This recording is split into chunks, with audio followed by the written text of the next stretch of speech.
You have questions? We have answers. Welcome to the Therapist Question Box with your host, Miss Lindsay Schiss.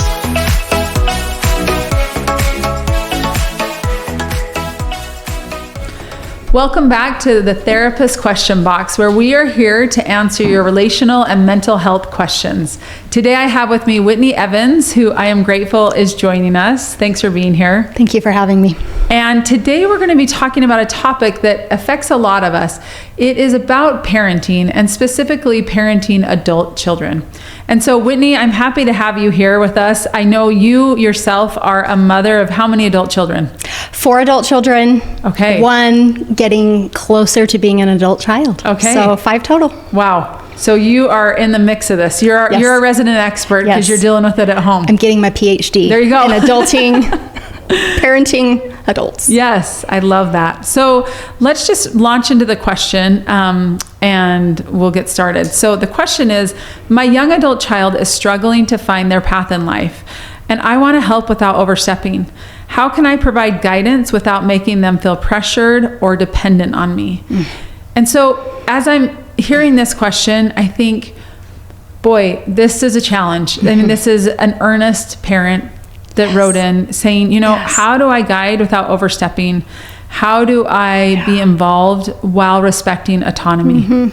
These are hard questions. Yeah. And turns out none of us have usually done it before we have an adult child, right? Can we just take a second and just pause on that question and just notice what that feels like to hear somebody else's question that we can all relate to? Yeah. As parents of adult kids. Yeah. Just notice the pressure, the worry, and really ultimately the fear in that question. Yeah. Can you tell me a little bit the fear when you said ultimately the fear? Why do you see and hear fear in that question? Yeah. There's a lot of pressure as parents. We become parents overnight, so to speak. That baby or that toddler, that elementary school child, teenager, whenever they come into our life, however old they are, we immediately become a parent. Isn't that amazing? Amen. Yes. And we had no teaching skills, right? We know how to be pregnant because we've read all the books, right? We know how to prepare for conceiving a child because we did all the research and work and study. But how often do we, after becoming a parent, immediately feel like we have parenting skills? I think we don't. We don't. Which is why we lead with fear. All we have is a car seat in the car. Yeah. And interestingly enough, that's all we're required to have. Crazy. To take a baby home from the hospital is a car seat. Right. Nobody checks in on our capacity, our skills, what we know, what we don't know. And so that automatically comes with a sense of fear. Yeah. Whether we recognize it or not, whether we're conscious of it or not, it's there to a certain level. And doesn't it make sense? No wonder we're afraid. Yeah. Hi, here's a child. Yeah. Figure this out. Yes. I mean, it's like we need degrees. We get certificates for graduating from preschool and high school and college. I had to get a license before I drove a car. Right. I needed to study and practice and prove my skills before I could drive a car.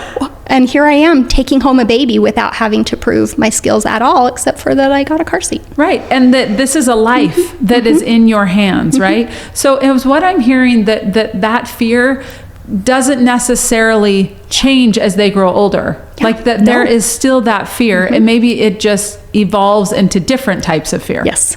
Would that be correct? Yes. Okay. I agree with that. And oftentimes with that fear comes a sense of shame that I'm not good enough. If people really knew how I was inside and outwardly as a parent, right? And we forget that it's okay to need to have some skills to be a parent, that we don't automatically come ready to be a parent. Some people think it ought to come naturally. I ought to be able to deal with this child, with this experience, with the responsibility of a human life naturally. And if I don't, something's wrong with me. But here's the truth. Dr. Becky Kennedy tells us that the only thing that comes naturally to us as parents is the way we ourselves were parented. Oh boy. Really? Wow. I think, can you say that one more time? Because I think that's so important. Yeah. That the only thing that comes naturally to us as parents is the way we were parented. Yes. Okay, so Yeah. what does that mean? I mean, that Right? feels like, Well, oh boy. For many of us, that's a real struggle because I didn't perhaps love the way that I was parented. Right. And I've tried really hard to parent differently. Right. Maybe there's great things about my parents, and there were a lot of things that I wish were different in my parenting. Yeah. There's a few lucky ones of us that say, hooray, I won the lottery. I got the great parents. And it comes naturally to me because the way we were parented becomes like cellular, right? It's just in us. To parent that way. Yeah. It makes me think, as you say that, my daughter, who is now 20, and when she transitioned to adulthood at 18, which also is kind of crazy to me, but whatever, that I said to her, I've never done this before. Like, I'm sorry. I'm trying to figure this out. This is my first time. Like, I honestly am just trying to figure it out. And it is helpful and validating to hear you say that because I grew up with, my mom passed away when I was 17 and my dad was very much a weekend dad. And so his parenting as I grew into a young adult was very minimal. And I really said, like, I don't know what it feels like to be parented either as a young adult. And I didn't say that out of like, woe is me, but truly as you say that, it feels so validating because I think, yeah, I actually didn't know how to do it. Because in fact, I didn't have that, right? So it helps to understand like, well, if there was a lack there, or maybe it wasn't great, boy, no wonder we come at it from a deficit. Like we come at it and we're like, ugh, I'm not doing my best work. Well, no kidding. And there's the fear right there. Yes. What? I'm not doing my best work, right? And like, this is the most important work. And to feel like we're not doing our best work is really hard. Yeah. So what do we do? Yeah. Well, that fear is based in a couple of things. Number one, what do other people think of me as a parent? If my young adult child is struggling, if they are making choices that are contrary to my values or our family's values, right? What does that say about me as a parent in other people's eyes? We want so badly to be okay. Yeah. We want so badly for people to love us, to be enough. Yeah. Yeah. The deeper fear is, what do I believe and what do I see in myself as a parent if my child is struggling? That's really scary. You know, it's interesting as you say that. I think I do in the therapy office, right? When I have a person across from me, I feel like I can hold space all day long. I can sit and hold space for wherever you're laughing. You bet. This is right. And yet when it comes to my own child, stuff, holy cow. It's a whole different ballgame. I know. No, it suddenly is personal and it suddenly matters, and fear suddenly is a thing. When I'm in the therapy office with a client, and by the way, my clients who listen to this are likely all going to think, oh, she's talking about me. That's how universal this is. Yes. But when you're with, that's okay. When you're saying when you're sitting with clients in the room, right? Oh yeah, we've got space all day long, and the reason is because I'm not afraid. Yeah. I'm not feeling fear that, oh no, you're messing up, or you're not going to make it, or your child's not going to make it. That is not threatening to me at all. So how do we differentiate? Because here's the thing, as you're saying this, I think, how do you differentiate between fear and love? I know that sounds like those aren't even close, but can't you say, well, I love them, therefore I need them to do X, Y, Z, or I love them and this is what's going to bring them happiness. Okay. So you said something there that I think is key. I love them, therefore I need them to do something. We've just given our child the responsibility to manage our emotion of fear. That unless they do ... then I'm not okay. Fear is based in uncertainty and that experience of I'm not okay. So our work, again, I'm going to quote Dr. Becky Kennedy, and if anyone out there She's doesn't fantastic. know her, look into Dr. Becky Kennedy. She talks about what she calls self-care. Our responsibility as parents is to first address our self-care. And she's talking far beyond getting a facial this weekend, getting some good sleep, going to the gym, right? Nourishing ourselves with healthy food. It's way beyond that kind of self-care. It is going in and identifying inside, what is this experience that I'm having of discomfort, even more than discomfort, fear and pain with my child. And what they're experiencing in life. We've got to untangle ourselves from our children, because what happens when we are tangled up with them, we become rescuers in the name of love. Well, I just want what's best for them. I just want them to be happy. I know what's made me happy. I just hope that they do that same thing. That can look very benevolent and very selfless on the outside, but what we're really experiencing is I am uncomfortable and in pain myself, and I can't tolerate it. So I need my child to do something different so that I can feel better. It really has very little to do with love and selflessness and how our child is. Here's the truth. As parents, we need to practice getting okay with our children choosing their own life classroom. And that is hard. It is hard. That is hard. I love what you said, though, is that it's our own discomfort. It's our own discomfort that we're not okay with. Yeah. It's less about them and more about us. That's really true. And that's hard. It's hard to be aware of that, number one. It's hard to acknowledge that, and it's hard to accept that. Absolutely. I want to because normalize that feels that. Selfish. Again, it's like, wait, I thought this was about love. I thought this was about my child, but all of a sudden this is about me. Yeah. That I'm not okay. Yeah. Right? That's what the fear is. I'm not okay. This is about me. Okay. So good. Such important insight on, again, understanding what's going on for us. Because again, I think sometimes it can feel so, as you said, interconnected, that it's confusing where I end and they begin. And they begin. Where do I end and where do they begin? Yeah. Right? And sometimes in the effort of love, we're going to rescue and we're going to, but then become resentful and do all the things, right? But it's like, actually, who are we trying to help here? Yeah. Is it really them, or is it our own discomfort? Yeah. Can I share something with you? Yeah, please. Years ago, when one of my children was struggling and in a lot of pain and making some choices that I was worried about and that were causing me pain, I stumbled across something on the internet. It was on a blog.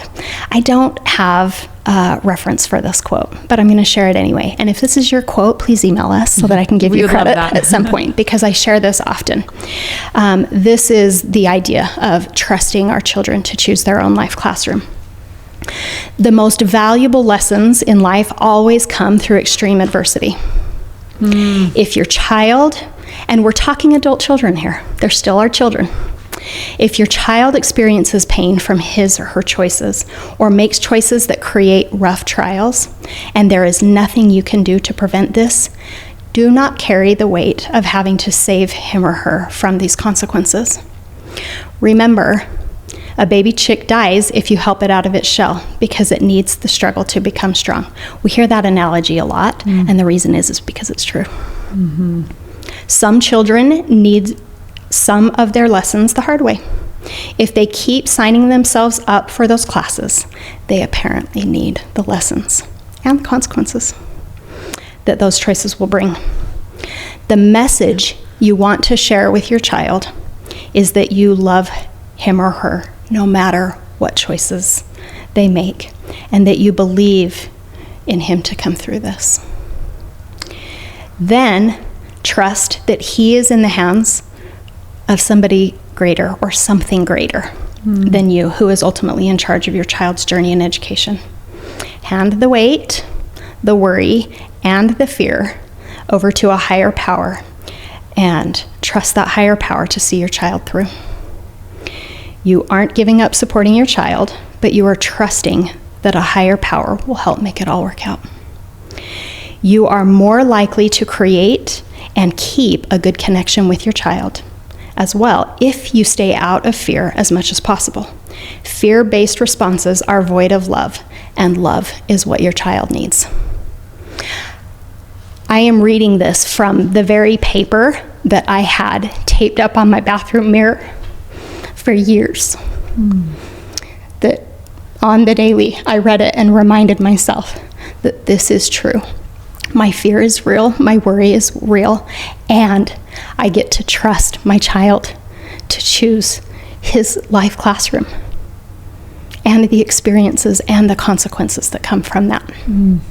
And I'm telling you that the more I practice that, letting go of needing to fix it for him, and even really like subtly influence and manipulate his choices, as I practiced letting that go, I experienced this. Our connection became safer. He came to me and wanted to spend time with me more because he could feel that I was practicing more real, true love while practicing trusting him and higher power to take care of this. It's not my job. Wow. How did you get there? Like, how did you get to that place? I love that you put it up there. First of all, thank you for sharing that.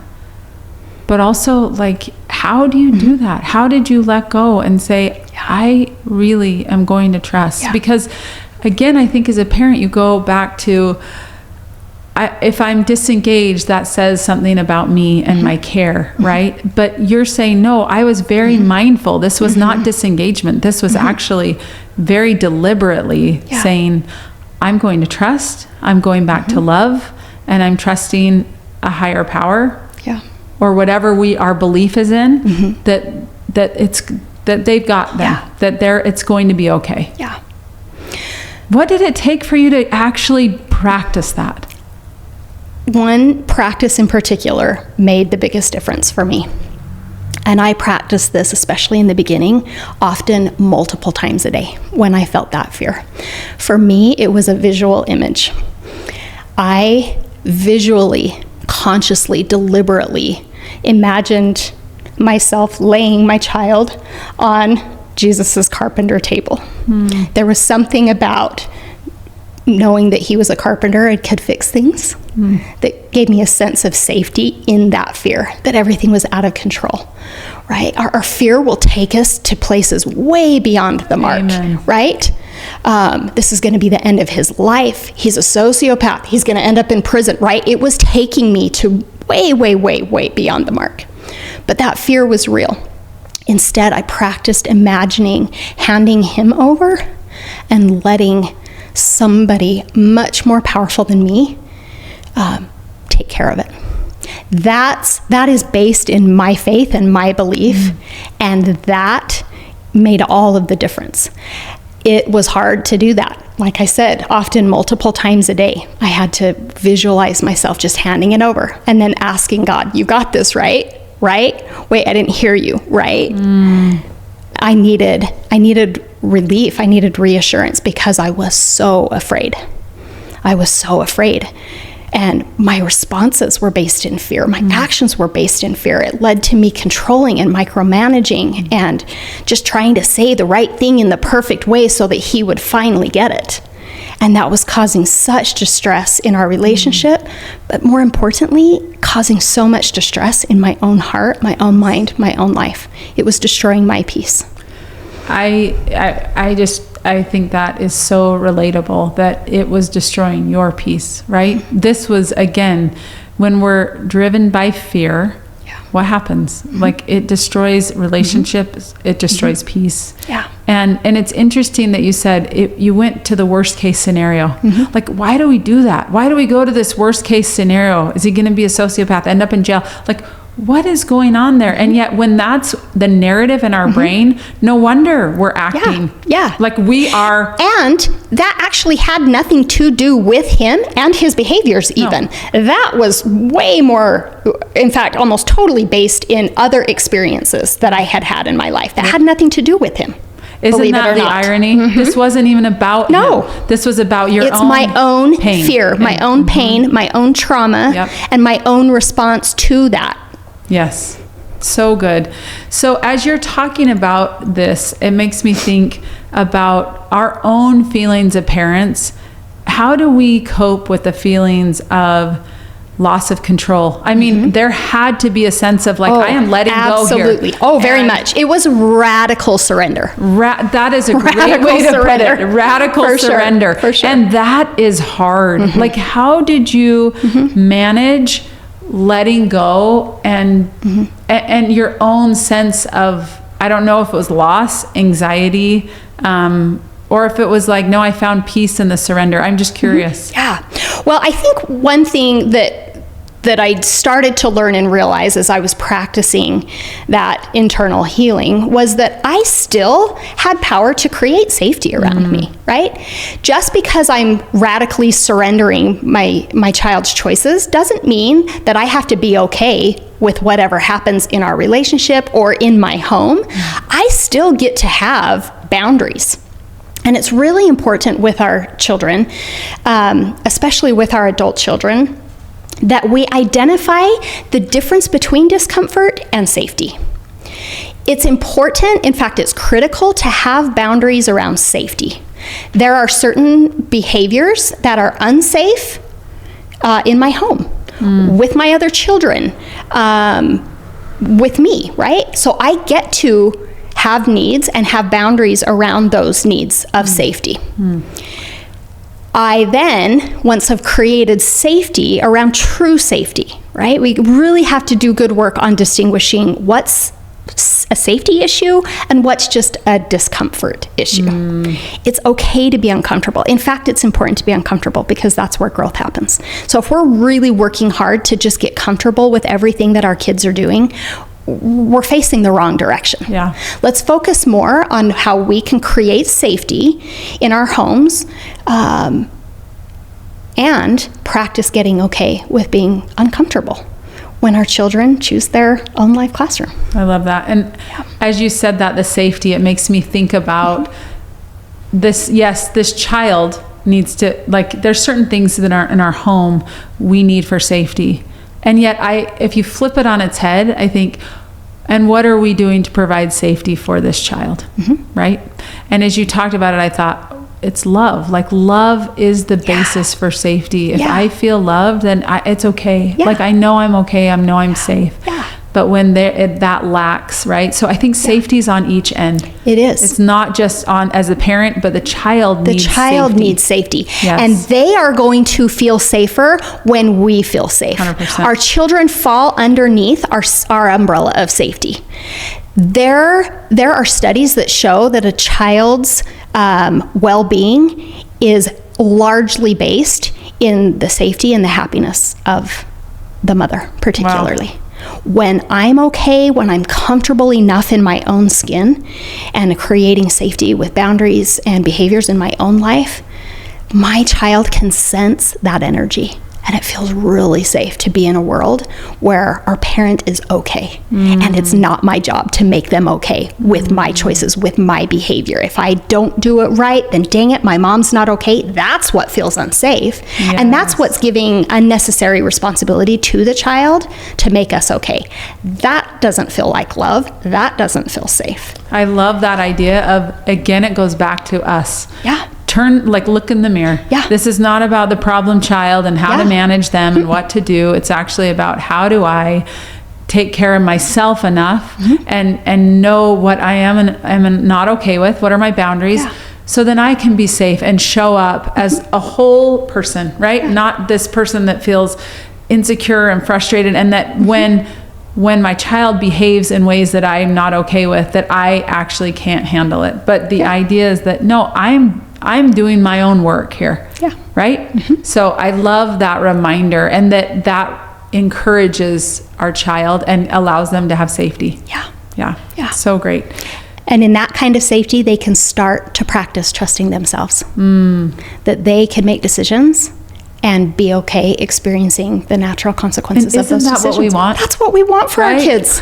That's the goal. Yes. Yeah. And rescuing them is what? When a parent comes in and rescues, is it, I'm just not comfortable with my own discomfort. I'm not comfortable with my own pain when I'm rescuing my child. This is not a selfless act. It's not selfless. It seems like it on the outside, and we'll try to convince ourselves that it is. It's not. It's a selfish act. I'm not okay. I need you to do X, Y, and Z and get okay so that I can be okay. The opposite of that, the antithesis of that, is what we call coaching or cheerleading energy, right? Yes. If anyone knows anything about the drama triangle versus the empowerment dynamic, right? This is the opposite corner of the triangle to rescuer, where we are creating connection. And the role of coach or the role of cheerleader, notice that both of those roles are on the sidelines. Yes. Neither of those roles are in playing the game. Now, it's important to identify, well, with my child, am I a coach or am I a cheerleader? Couple of things can help us determine this. Number one, and I think this is such a valuable tool. This has been so helpful for me and for my children and for our relationship. When my child comes to me, I'm going to find out one of three things from my child. Do you need me to just listen here? One level up, do you need some counsel and advice? Or next level up, do you need me to intervene? Do you ask that? I do. Specifically? I specifically use those words with my children. Do you need me to just listen? Do you need some counsel? Do you need some advice? Or do you need me to intervene? 99.9% of the time with my adult children, they just need me to listen. Yep. They know the answer. They know. Yeah. Sometimes they need some counsel and advice. Sure. Rarely, very, very, very rarely do they need me to intervene. And I wonder if this changes as they grow older. For sure. Yeah. Yeah. That they need less intervening as they get older. They need less counsel as they get older. And they need more listening. They just need to be heard. Yeah. They just need a space where I'm okay hearing your pain. I'm managing my own fear, taking care of separating you from me. I'm getting okay over here, which means I can share space with you and your pain. I hear you. I got it. Man, that must be hard, right? I can practice empathy in that space rather than fretting and wringing my hands. Oh my goodness, what do I do here? And Whitney, to fix how this? do we stay in a place of empathy and allow ourselves to distance ourselves, to not say, oh, actually, when you're telling me about the situation with a friend or whatever the case may be they're talking to you about, that it doesn't feel so personal to us. Like, I must have not done a good job, or or look, it failed in this way. How do we distance ourselves from that? Because I think that's where it becomes so personal, and we can't sit in a place of listening because all of a sudden, guess who it's about? Us as opposed to them. Yes. Right? Right? That's that fear that we're feeling suddenly. Yeah. What did I miss? What did I do wrong? How could I have failed so incredibly well that now my child is struggling with this thing? Yeah. I call this untangling. When I was a kid, my mom referred to it as getting snarlers out of my hair. That's what she called them, snarlers. Right? It can take some time. It can be hard to untangle. But it starts first with me getting aware of my emotion of fear in that moment when it gets triggered. My child is sharing their struggle with me. I've got to first get aware that, there it goes. My stomach's rumbling, my heart's racing, my fists are getting tighter, and by the way, I'm putting on my apron and getting ready to fix this, right? I've got to be aware of that experience in my body. Pay attention to your body. Pay attention to your body. Yep. Then, number 2, notice what those thoughts are, those beliefs about myself. Right? I failed. I'm a bad mom. I missed it. It's irreparable. Nothing's ever going to be good again, right? We will go so far down the road with our thoughts. Right? Then I've got to pay attention to, okay, what's my behavior? What am I going to do here? And this is where we can practice the power of a pause.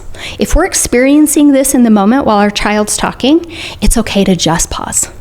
It's okay to not say anything. Truly, it's okay to not say anything. We do not need to prove our parenting in a hard moment. Yeah.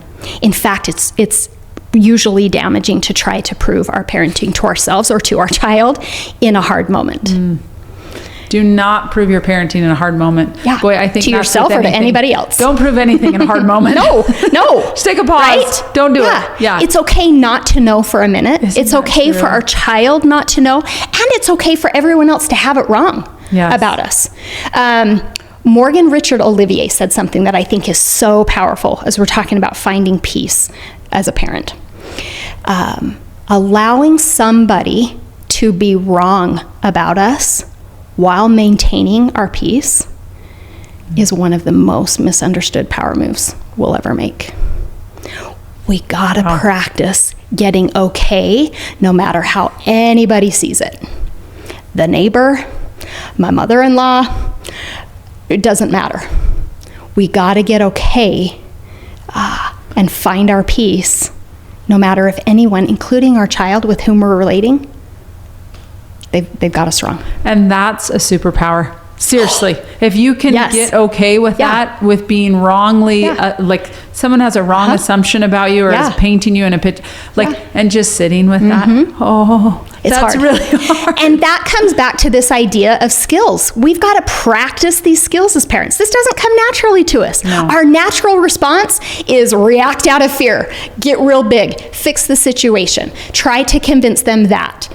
That's our natural response. Yep. No, we got to work on building different skills, and it takes practice. Yes. It takes practice. Yeah. I love that. It's so helpful. Yeah. So many good pieces of advice here. Is there anything else that we're missing that you want to make sure that we cover? Oh, I think we covered some really important things today. Me too. I think there's more conversation that we can have after this. I actually would love to continue this because there is so much here. And I think it's a topic that is challenging on so many levels. So many levels. For the child, young adult children, so hard to be a young adult child, so hard to raise and be a parent of young adult children. But you gave us so many solid nuggets of wisdom that I just want to go through quickly for our listeners.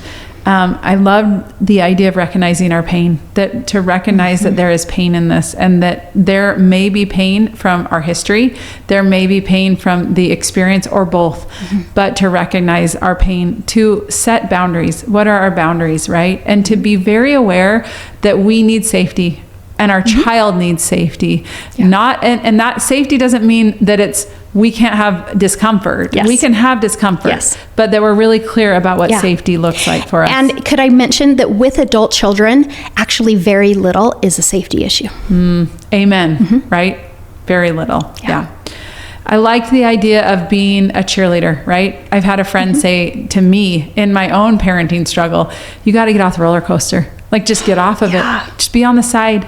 Be on the side. And it is so easy to get on that roller coaster, right? Riding those natural ups and downs, right? But just to be there waiting as they get off that roller coaster. And I'm just still here. I'll be here. I was here as the roller coaster took off. I'm here when it comes back. I'm just here, but I'm not going to ride with you, right? And I think, there you go. Boy, that feels fantastic. Right? How about that? That just feels so good to have permission to let go in that way and to set that off of our shoulders and back onto our child. That is a loving act, because what we're demonstrating there is, I trust you to do this. I don't need to ride the roller coaster with you, because buddy, you got this.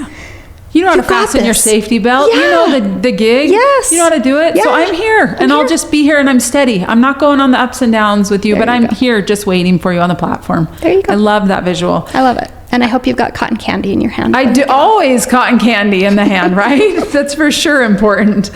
The idea of asking your child, do you need me to listen? Do you need me to counsel? Or do you need me to intervene? Such good thoughts on actually then what is it? I don't have to be like doing my juggling act trying to figure out what's the best thing. I'm actually putting it back in their court. There you go. What do you need? And it's another demonstration of trust. I trust you to know what you need from me here. You tell me and I'm there for it. I trust you. You know what you need, and I am here to support you. I think it takes that responsibility off of our shoulders. And it's exactly what our child needs, to know that we trust them, and therefore what? They start trusting themselves. Right? We are activating their critical thinking in that Exactly. moment. What do you need here? Exactly. Well, Whitney, thank you so much for being here. I think this information is so valuable, and I would like to have a continuation of this conversation, because I think there's more that we could go into. But for all of you, I hope this provided some insight, some guidance as we are navigating this new territory of parenting adult children. It may not be new, but maybe the way that we're choosing to look at it today is new, and recognizing that this is tricky. These topics are tricky, and the parenting role is tricky, and to give yourself compassion and recognize that we are all doing our best, and hope that today that there were some takeaways that you could implement into your parenting. We appreciate you being here with us, and until next time, take care.